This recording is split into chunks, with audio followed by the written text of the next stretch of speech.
Hi everyone, hope you all are fine. Welcome back to my YouTube channel. आज का जो हमारा topic है वो है wings.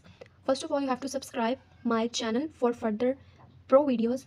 Learn pro is the ultimate platform for providing you the way of pro learning and become pro.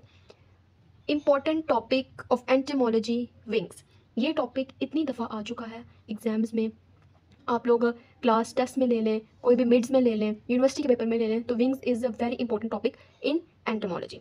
Short में भी आ सकता है, लॉन्ग में भी आ सकता है, लेकिन ये जो टॉपिक है ये छोड़ने वाला नहीं है। लेक्चर 3 इंसेक्ट में एंटोमोलॉजी का टॉपिक है विंग्स। सबसे इंपॉर्टेंट टॉपिक विंग्स क्या होता है।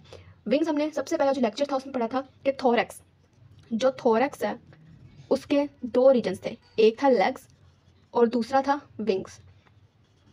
विंग्स, तो wings is the part of thorax. जो प्रेजेंस ऑफ विंग्स है is one of the most characteristic feature of insect. Insect का बहुत ज़्यादा ज़रूरी एक फीचर है जो कि प्रेजेंट करता है कि हाँ ये इंसेक्ट है। ये मैंने आप लोगों को इंसेक्ट का विंग दिखाया है। इंसेक्ट के विंग्स के कुछ मार्जिन्स होते हैं और कुछ एंगल्स होते हैं। मार्जिन्स और एंगल्स का कुछ नेम भी डिफरेंट डिफरेंट मार्जिन्स और डिफरेंट एंगल्स का नेम है। इसको डिवाइड कर देते हैं हम लोग 4 अल्फ़ाबेट में, A B C and D. जो ए और बी है इसे हम लोग इंटीरियर मार्जिन और कोस्टा भी कहते हैं। क्या कहते हैं? Interior margin and costa, A and B. Next, B and C के दरमियान वाला रीजन, इन दोनों के जो रीजन है इसको कह रहे हैं हम लोग आउटर और एपिकल एपिकल मार्जिन।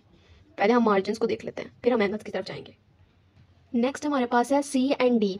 जो सी और डी के दरमियान में एरिया है, इसके एंगल को या मार्जिन देखना है, लेकिन अभी हम मार्जिन देख रहे हैं तो इस मार्जिन को कहते हैं anal margin. C and D को क्या कहते हैं? Anal margin. ए और बी को कहते हैं कोस्टल मार्जिन या इंटीरियर मार्जिन।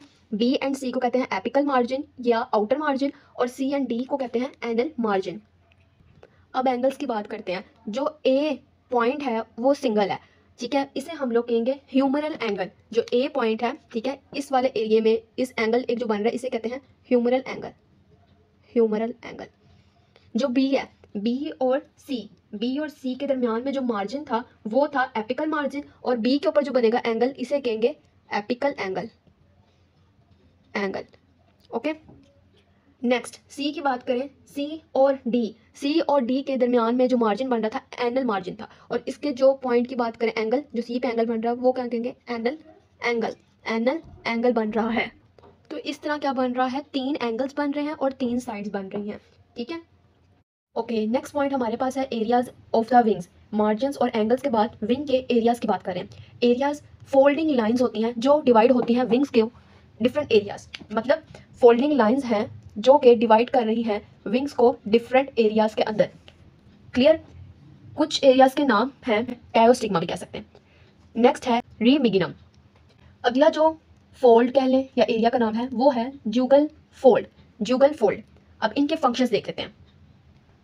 ओके, सबसे पहले रीमिगिनम फोल्ड या रीमिगिनम एरिया। ये एक ऐसा एरिया है जो कंटेन करता है बल्क ऑफ वेन्स। क्या कंटेन करता है? Bulk of veins in front of the clavicle and furrows called the remigium, ठीक है।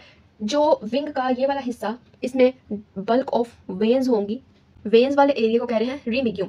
क्लियर? नेक्स्ट जो एरिया का नाम ले रहे हैं उसका नाम है jugum. Jugum is the cut off area है, ये कट फोल्ड एरिया ही मैं आपको दिखा रही हूँ जिस तरह ये कटिंग हुई है। तो इस एरिया को, कटिंग वाले एरिया को कह रहे हैं जुगल फोल्ड या जुगीनम या जुगम।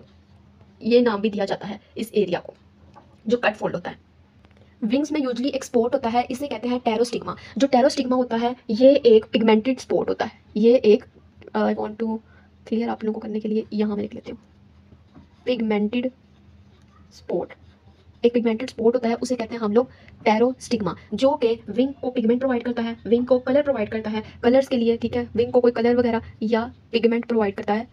टेरोस्टिग्मा इसका नाम होता है।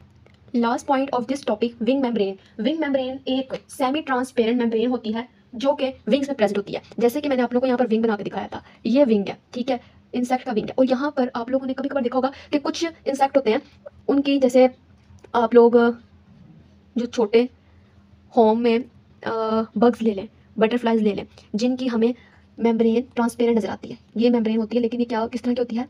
ट्रांसपेरेंट। कुछ की ट्रांसपेरेंट होती है, कुछ की क्या होगी? सेमी ट्रांसपेरेंट हो जाएगी, सेमी ट्रांसपेरेंट। इसकी मेन रीज़न क्या है कि सेमी ट्रांसपेरेंट मतलब कि फुल ट्रांसपेरेंट अंदर से थोड़ा थोड़ा नजर आ रहा होगा, थोड़ा थोड़ा नहीं आ रहा होगा हमें, ठीक है। यहाँ पे कुछ ऑर्डर्स हैं इंसेक्ट के, कोलियोपिटेरा, ऑर्थ्रोपिटेरा, ये दोनों क्या और कौन से ऑर्डर्स हैं? पिगमेंटेड, पिगमेंटेशन प्रोवाइड करते हैं इंसेक्ट के विंग्स के ऊपर, ठीक है। पिगमेंटेशन पिगमेंटेशन प्रोवाइड करते हैं इंसेक्ट के विंग्स के ऊपर।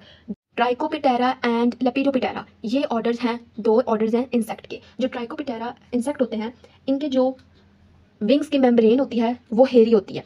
इनकी जो विंग्स की मेम्ब्रेन होती है वो हेयरी होती है, हेयर्स होते हैं इनके विंग्स के ऊपर। ये अगर विंग है तो अगर ये चीज़ विंग है, ठीक है, तो यहाँ पर काफ़ी हेयर्स होंगे इनके विंग के ऊपर। ट्राइकोपिटेरा की बात करें, जबकि लेपिडोपिटेरा ऐसे इंसेक्ट के विंग्स हैं जो कि क्लॉथ होते हैं in scales, cloth in scales means के ये अगर इनका विंग है एक, तो इनके विंग के ऊपर स्केल से बने होंगे। So that's all for today topic. Wing is important topic and you must have to write all the points which I given above, and if you have any of the confusion, yeah, or any of the question you want to ask, so comment below. I am available for you, and if you want to these notes, I can also share with you these notes. So stay tuned, learn pro and become a pro learner. Don't hesitate to become pro learner. Subscribe to my channel. Allah Hafiz.